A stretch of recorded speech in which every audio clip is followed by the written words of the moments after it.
Well, good morning, ladies and gentlemen. Hope you're all having a fantastic day. It's Rob. Welcome to Market Mornings. Let's go ahead and make sure you all can hear me. If you would please type the number 1 in that chat box, that comments box. Let me know that you can. I would greatly appreciate it. Thank you. Good morning, Gene. How are you? All right. We are going to jump right in. A lot of candidates to get through today.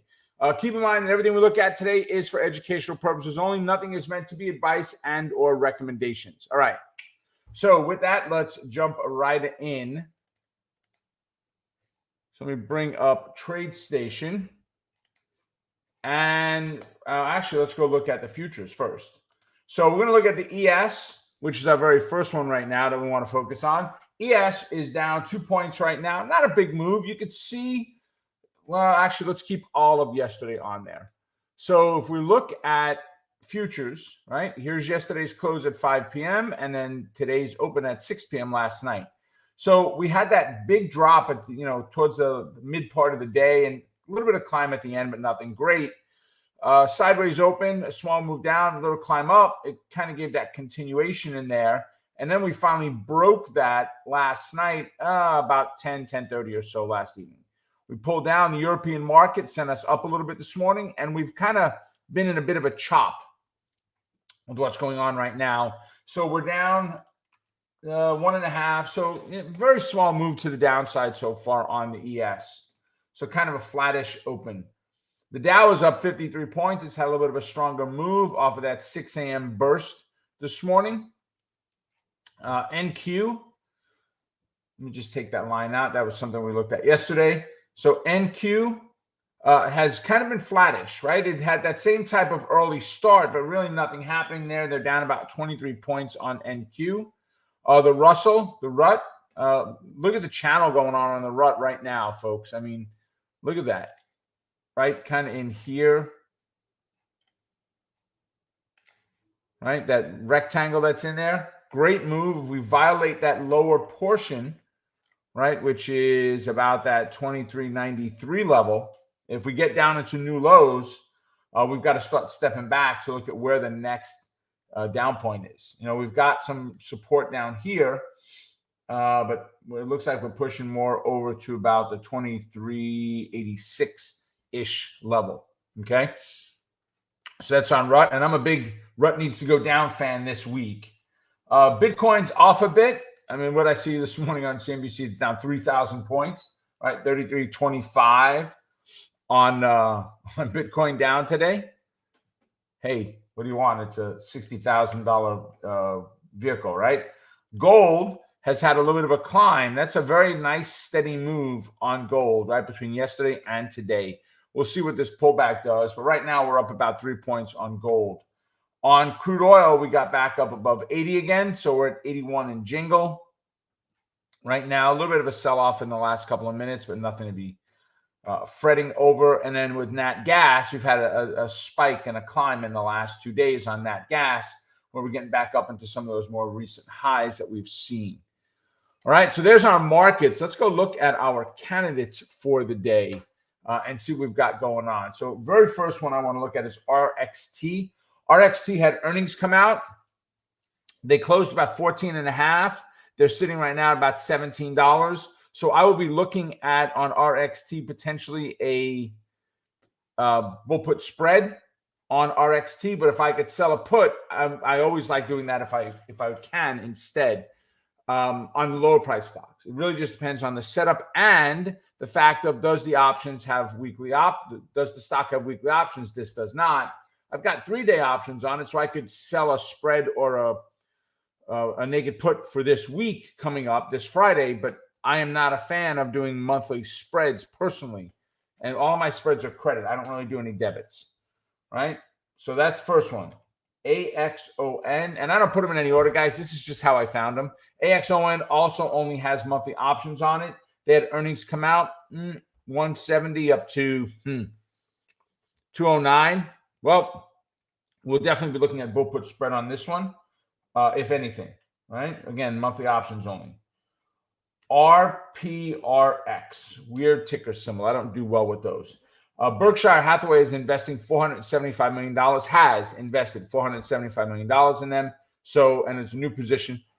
So big jump. They're up at 43.80. They were at 41 or so. Now they were over 48 at one point on the news and then pulled back. So we'll see where it settles out. But full put spread, naked put, both of them are potentials. Again, monthly options only on these. Now, one of my Goombas is Home Depot. I love Home Depot for multiple reasons. I trade it all the time. I am a big fan of shopping there. I like Home Depot a lot. I'm actually going today. I do a lot of woodworking and stuff like that. So this is kind of my thing, right? So I like Home Depot as a company. They had earnings. They came out. They closed up last night about 372, and they're at 378.5. So we'll be looking at a bull put spread on the Depot today. Wally World, WMT. I don't know where they ever got that nickname from, but so what a great spike on earnings, and then they gave it all back, every bit of it, right? Kramer was talking about it just a few minutes ago on CNBC. They were talking about how the government has pressured companies like Walmart that you better not raise prices. You better keep prices down because we kept you open during COVID and you made all this money because of it. And they said Walmart's actually stuck to it. They really haven't raised prices the way that other companies have. The bigger thing is Walmart is, without raising prices, they're taking market share, which Kramer could not tout them enough because of that, right? Take the market share now, and as prices start to drop, people are going to stay with you and not leave and go somewhere else. So you're going to maintain that market share when I say prices, your costs come down. Other people will be dropping their prices. Walmart's already left them where they were or close in many of their items. So they'll do what they can to keep them there. And I know Walmart, I used to work with them. They beat their suppliers up horrendously to keep their prices. They will bring 5 paper towel manufacturers in and sit you next to each other and say, how much is your price? How about you? Can you beat his price? Oh, well, how about number 3? 1 and 2 had better prices. Can you? And they'll keep going back and forth until one guy or gal just says, Uncle, all right, I'll give you the best price possible, lower than I can make it for, just so we get Walmart's business. But I'll be looking at this on the open to see is it going to pop or drop. I'll be looking at a credit spread on it. I just don't know which one yet. It all depends how the news is perceived. If we're flat on the open, nothing. I'll pass on it. AAP. Right, Advanced Auto Parts, also only monthly options on this. I like Advanced Auto Parts a lot. I think they've got a great business model. I don't know why they've never gone to weekly options on them. So we closed up about 242 yesterday and ran up to about 245, all the way down to 231, I guess it was. And we're sitting right now about 238. So if we maintain this type of trajectory, and we are pushing down, I'll be looking at a bear call spread on AAP. DEO is my next one. Right now, DEO also only monthly options. I don't know what it is today, but that's a lot of what we're picking up. That doesn't mean you can't trade them. I prefer weekly options. So DEO closed up yesterday at 205, and right now they're at 207. They gave strong sales guidance. Okay, not really a lot of reason for me. Why do I share the candidate? Because some of you might be looking to trade it. For me, I'm going to pass on this one. Strong sales guidance. The news is out. It's over. It's done. It's just not there for me. I don't like that as the announcement. So, but that's what it was. Tesla came out and yet again, selling more shares. And this, I think, was enough, they said now, to cover Elon Musk's tax burden. That's why he sold. He has no income elsewhere, meaning he doesn't take a salary or bonuses from Tesla or any of the companies, right, that he owns. So his only income is from the shares, from what he can make on his shares. So he has to sell shares to bring in cash. And he had a huge tax bill to pay, and this was it. So we closed up on Tesla yesterday, right about 10.14, we'll call it. And right now we're sitting at 10.05. So it shows it down almost $8, 8 points on this. The initial news drove it down a little bit further. It has climbed up, but it's been sideways here. If we can get this continuation pushed down, I'll look at a credit spread. But if we look at Tesla at 10.06 right now, right, give or take. Actually, let's go where this moving average is.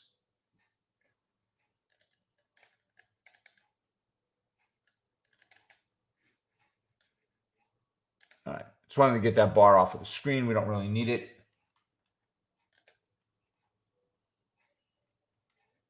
Come on. Okay. There we go. Now it's reacting. Good. So 10.06 we said was where we're sitting at right now. Says 1,000. So here's 10.06.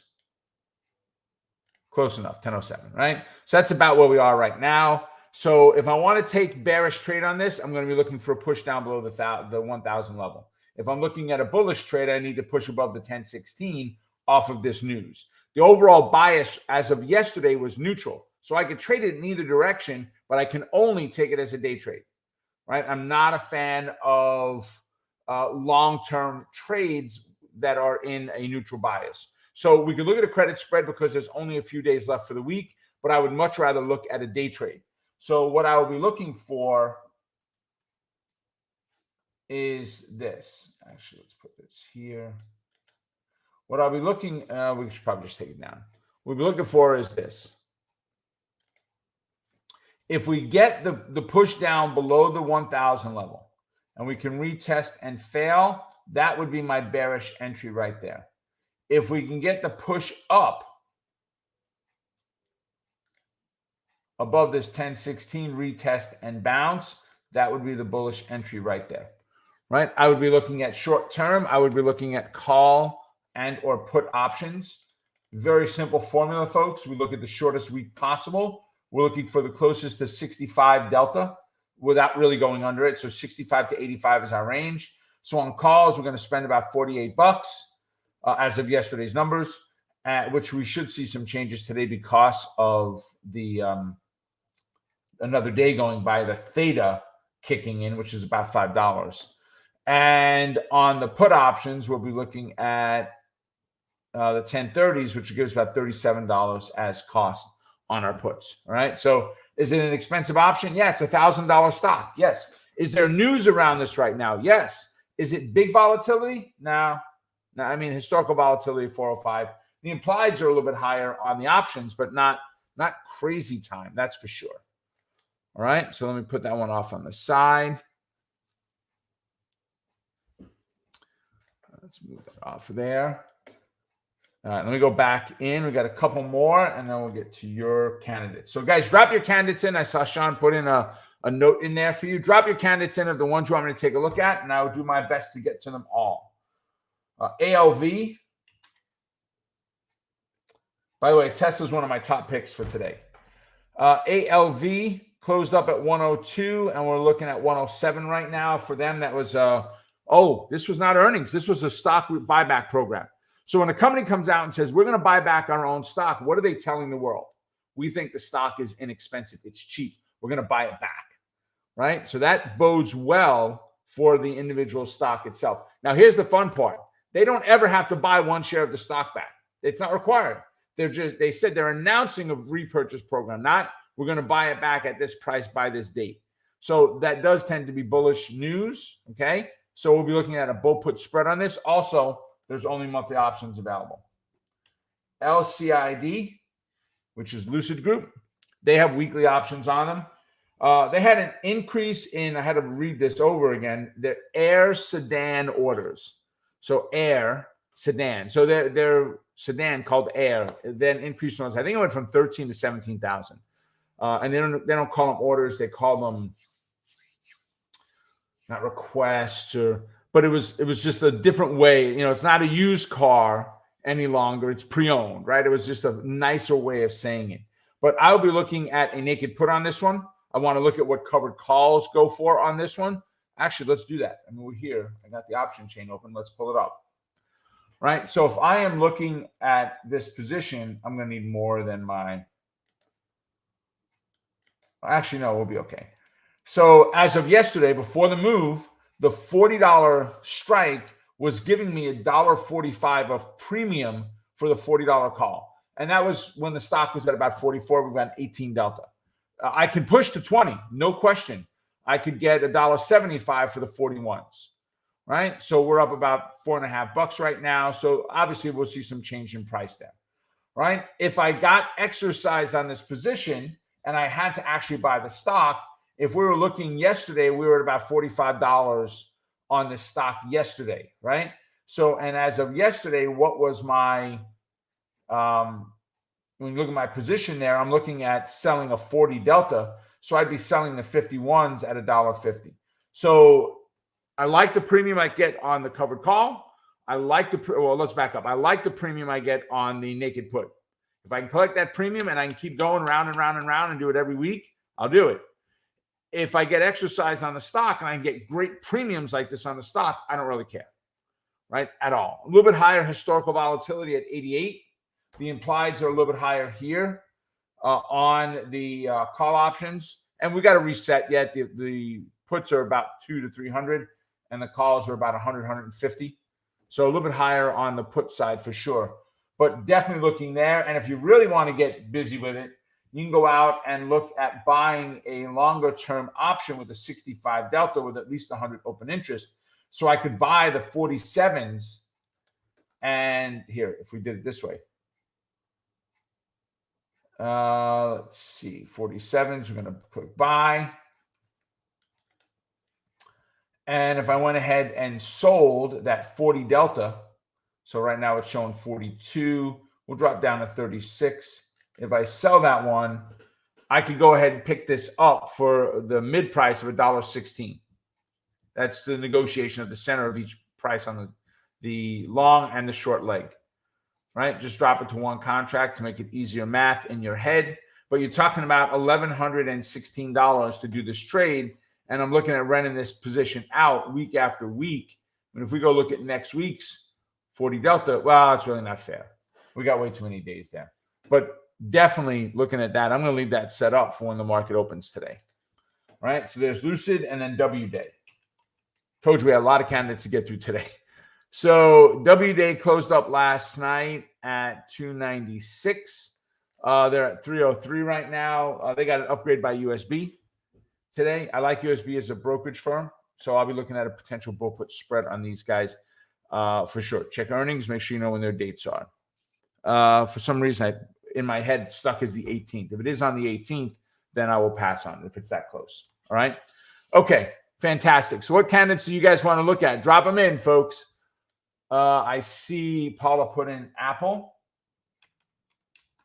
So let's go see what Apple's doing right now. So they're down about 19 cents right now in the morning. Let's go here. So we look here at Apple. All right. Paulo, this is actually on Pop 5K. I put this one on my list today already off of my Pop 5Ks. I have Apple, AMD, Nike, and SPY. Apple is one of them. So let's talk about what's going on with Apple there. Okay. So on Apple, we've got a confluence of the 8, and we talked about this yesterday. We got the confluence of the 8. We broke above that 150 level yesterday. We came back and we retested. We didn't get a bounce. If I can get the bounce today, get me up to maybe 151. We've got 153.5 is our first resistance. So about 152.5 would be my first target. My second target would be about 156 would be my second one. So I'd sell half the position at each one of those two legs. All right. If we look at, we had AMD was our next one.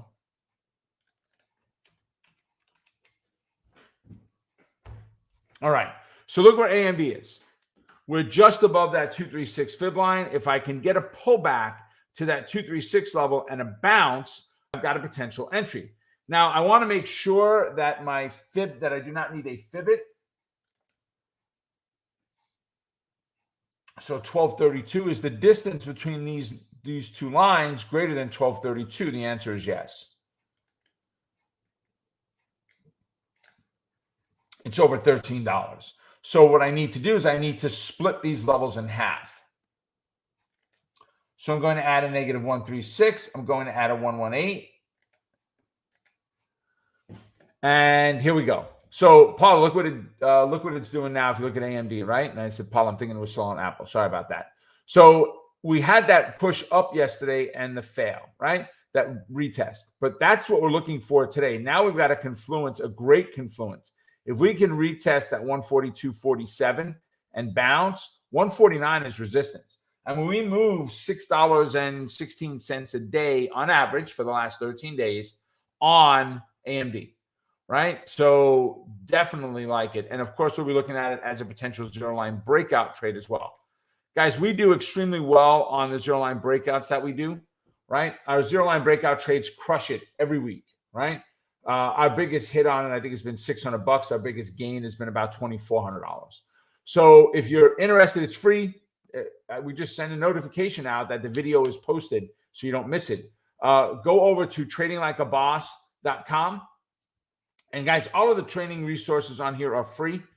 Sean's got a link going in the chat box down now in the comment section. Go ahead and grab that link. You want to learn how fibs work, what I do with these Fibbits things that I keep talking about. There's free Fibonacci training on there. All of this to help make you a better trader, right? And then we do Power Hour each and every Monday at noon, which is a 1 hour long training where we do very in-depth analysis of your candidates as well as mine and what's going on in the market at noon each day when the markets are in their quiet time.